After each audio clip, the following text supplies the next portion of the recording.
Governor, your state is now putting in place, or hopefully, wide-ranging reforms to law enforcement. It will soon become law with the passage of Senate Bill 217. So I'm just waiting for your signature. When do you plan to sign it?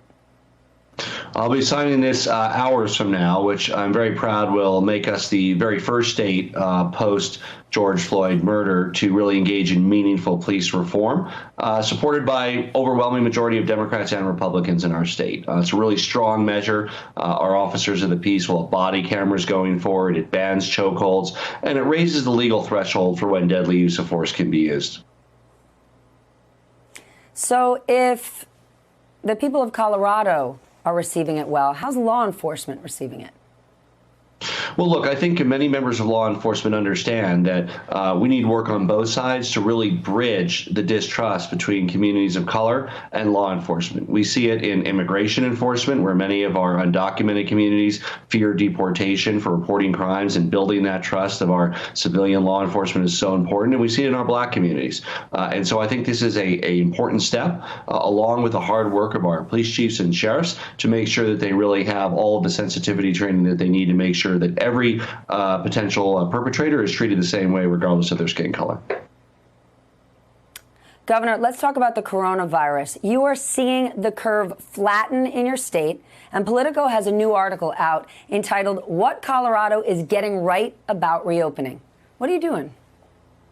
Well, look, I mean, I'd rather have that article than one that says we have a spike, but progress is very tentative at this point. Of course, we are worried. Most of our neighboring states are seeing incredibly high spikes, Arizona, Utah. So we are very worried about that in Colorado. But one thing that we're doing well, we're wearing masks in public.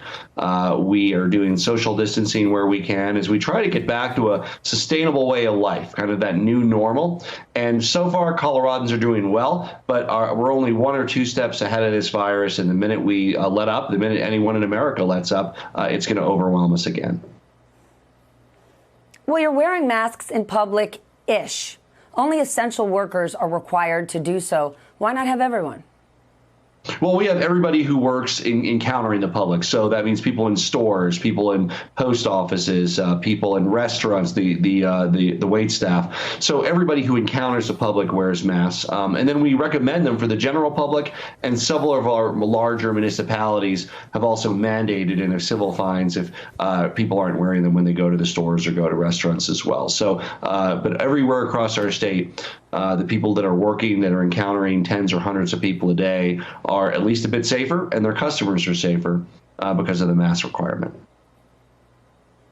How about Colorado politics? Former Colorado governor and presidential candidate John Hickenlooper, he's now running for Senate against Democratic rival Andrew Romanoff, hoping to replace current Republican Senator Cory Gardner. But Hickenlooper has been dealing with a number of controversies. Is he the right person to represent your state? You know, John's done an amazing job as my predecessor, left the state in a very strong situation. I think Coloradans on both sides of the aisle have a lot of confidence in John Hickenlooper. Of course, we have a primary, and whoever wins that primary, Andrew Romanoff or John Hickenlooper, it's a critical seat for the Democrats to pick up to defeat Cory Gardner in November. I do want to ask, the Supreme Court has blocked President Trump from ending the DACA program for young immigrants. Colorado, your state, has more than 14,500 DACA recipients. How does this ruling impact all of these young people in Colorado? Oh, my gosh, we are so relieved. I mean, these are young people that are part of the fabric of our community. They grew up here. I mean, they were cheerleaders and football players. Some went on to college. I've appointed some to the governing board. I appointed a dreamer to a governing board of one of our colleges. I mean, they're a big part of what makes America special and what makes Colorado special. And I am just so relieved by the good grace of one vote on the U.S. Supreme Court. They no longer have that immediate fear of being deported to a country they don't even know and don't even remember and haven't even been in since they were 2 years old.